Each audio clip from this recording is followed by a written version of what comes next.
शुक्रिया माननीय उपसभापति महोदय। सदन का जिन किसी ने इस पर चर्चा की कोशिश शुरुआत की, इस आइडिया को भी सलाम प्रणाम। एक चीज शुरुआत में कहना चाहता हूं, हरिवंश राय बच्चन जी की आत्मकथा का एक खंड है पहला, जिसका शीर्षक है क्या भूलूं क्या याद करूं। तो मेरे लिए यह अवसर 150वीं वर्षगांठ या सालगिरह इस खूबसूरत गीत का एक अवसर भी है आकलन करने का। माननीय वाइस चेयरमैन साहब, ये बिला वजह नहीं है कि वर्षगांठ में एक शब्द है गांठ और सालगिरह में एक शब्द है गिरह। तो ये गिरह और गांठ को समझे बगैर 150वीं साल का उत्सव गान उत्सव मैं समझता हूं आधा अधूरा होगा, बेईमानी होगी हम सबके बिहाफ पे। मैं क्रमशः कुछ बातें आपके समक्ष रखूंगा, कोशिश करूंगा कि मेरी बातों से किसी को कष्ट ना हो। इसलिए नहीं कि मेरे पास कष्ट पहुंचाने का कारण नहीं है, बल्कि इसलिए कि कष्ट पहुंचाने में ही इस देश की ऊर्जा जा रही है। जिन ओहदेदारों को मलहम लगाना चाहिए वो नमक की बोरी लेके जख्मों पे छिड़कते हैं। तो इस परिपाटी को बंद करने की चेष्टा होनी चाहिए। मुझे स्मरण है कि कई साथियों से जब बात होती है, सत्ता पक्ष के भी हैं, वो भी ऐसा ही विचार रखते हैं। गर्व की बात है कि क्योंकि ये गीत हमारी सांस्कृतिक और भावनात्मक एका पहचान का प्रतीक। बंगाल में लिखा गया लेकिन सरहद पार कर गया, सिर्फ इसलिए नहीं कि इसके बोल बहुत अच्छे थे। इस गीत के स्पिरिट को देखिए, इस गीत का स्पिरिट बंगाल से पंजाब पहुंचता है, जहां इसको जानने वाले लोग नहीं थे, इसके शब्दार्थ को भावार्थ को समझ रहे थे। इसलिए मैं कह रहा हूं कि विविधताओं के बावजूद बहुलवादी संस्कृति इस देश का हिस्सा रही है। हम ऐसे ही पले बढ़े हैं। कोई नुक्कड़, कोई गली, कोई गांव नहीं है जहां हमने हिंदू, मुसलमान, सिख, ईसाई, नास्तिक ना देखे हों। आजादी की लड़ाई में सबका योगदान, हिंदू, मुसलमान, सिख, ईसाई और नास्तिक भी। अपने जीवन के एक बड़े हिस्से में मैं भी नास्तिक, जब मैंने भगत सिंह को पढ़ा मैं नास्तिक क्यों, तो मुझे गर्व होता था कि भगत सिंह वाली परंपरा। एक चीज मैं इससे पहले कि कहूं, एक महत्वपूर्ण चीज कहना चाहता हूं। मैं इस सदन में जितनी बार बोला हूं, नेहरू जी जरूर यहां चर्चा में आते हैं। जवाहरलाल नेहरू। सर, मैं कांग्रेस का नहीं हूं, लेकिन अपने को नेहरूवादी मानता हूं, गांधीवादी मानता हूं, अंबेडकरवादी मानता हूं, और परस्पर विरोध नहीं है। इनका तब के वक्त में विरोध था, लेकिन मैं आज कह रहा हूं अगर कोई ऐसी व्यवस्था हो कि ये पृथ्वी पे आएंगे ना, तो एक मोर्चा बना लेंगे एक साथ मिलकर। आज की हकीकत के संदर्भ में मैं क्यों कह रहा हूं, एक छोटी चिट्ठी, आजकल चिट्ठियां पढ़ी जा रही हैं सर, लेकिन चिट्ठियां पढ़ने में लोग थोड़ी बेईमानी कर रहे हैं। सेमीकोलन के बाद का हिस्सा पढ़ते हैं, पूरा पत्र नहीं पढ़ते हैं।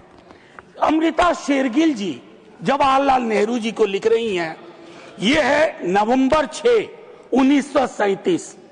सर गौर कीजिएगा, बहुत प्यारी खूबसूरत चिट्ठी है।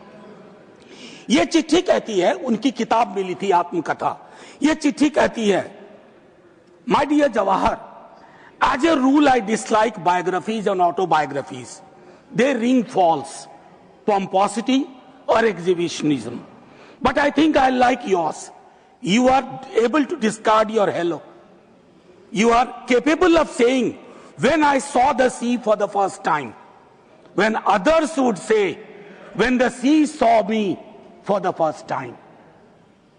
सर, आजकल ऐसे लोग बहुत तरक्की कर रहे हैं जो ये कहते हैं कि समंदर ने आज मुझको पहली बार देखा, ये नहीं कि मैंने समंदर को पहली बार देखा। ये एक महत्वपूर्ण चीज है सर। ध्रुवीकरण आज के हमारे जीवन का हिस्सा बन गया। क्या बंकिम बाबू ने यह कल्पना की थी, उस महाकवि ने यह कल्पना की थी कि देश इतने टुकड़ों में बंट जाएगा? पार्टीशन से ज्यादा, पार्टीशन से ज्यादा। अभी मैंने देखा चंद महीनों पहले इस देश में आई लव महाकाल और आई लव मोहम्मद में जिहाद करवा दिया गया, झगड़ा करवा दिया गया।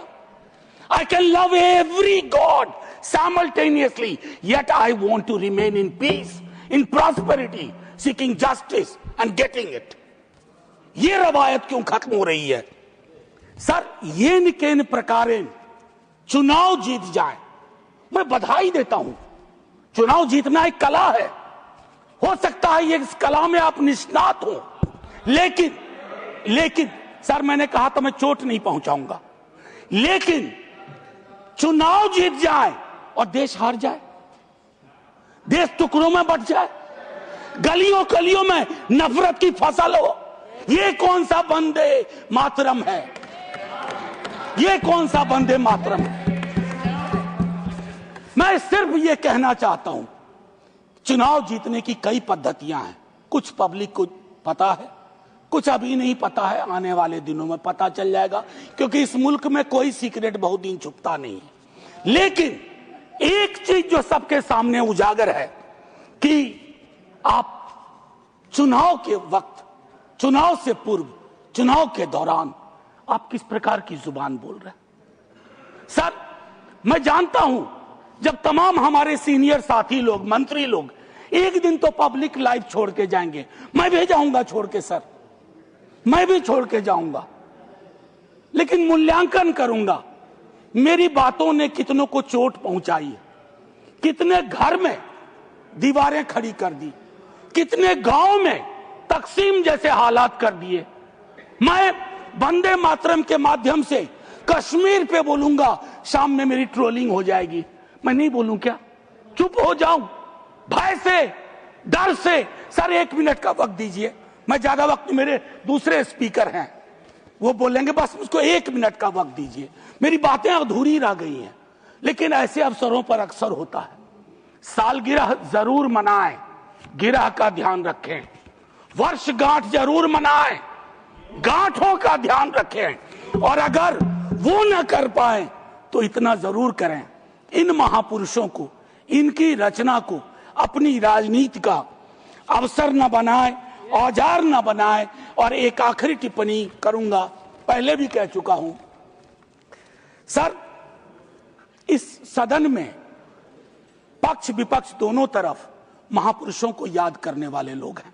सर 30 सेकंड और दे दीजिए, न जाने उस कुर्सी में क्या है जो बैठता है, जो बैठते हैं। सर बस 30 सेकंड दे दीजिए, मैं 30 सेकंड मांग रहा हूं। प्लीज मैं सिर्फ इतना कहना चाहता हूं, मैंने पहले भी कहा, प्रधानमंत्री जी को एक्चुअली बीजेपी के लोगों को नेहरू का धन्यवाद करना चाहिए। वो पॉलिटिकल लाइफ जैकेट की तरह इस्तेमाल किए जाते हैं। Nehru ji political life jacket. इसलिए कल सदन में एक नेता ने कहा, मैं आज यहां दोहराता हूं, एक दिन तय करिए और तय करिए कि मुकदमा हो। आप भी जिरह करिए, हम भी जिरह करें। मैं इतिहास का छात्र हूं, दिल्ली आया था एमए हिस्ट्री करने, धारा थोड़ी बदल गई, लेकिन आज भी इतिहास को संदर्भ में देखता हूं। 1937, 1905, 1915 की बातें पढ़ूंगा तो पूरा पैराग्राफ पढ़ूंगा, सेमीकोलन के बाद नहीं पढ़ूंगा। और मेरा इतिहास बोध 14 से पहले का है, 14 के बाद का नहीं है। जय हिंद, वंदे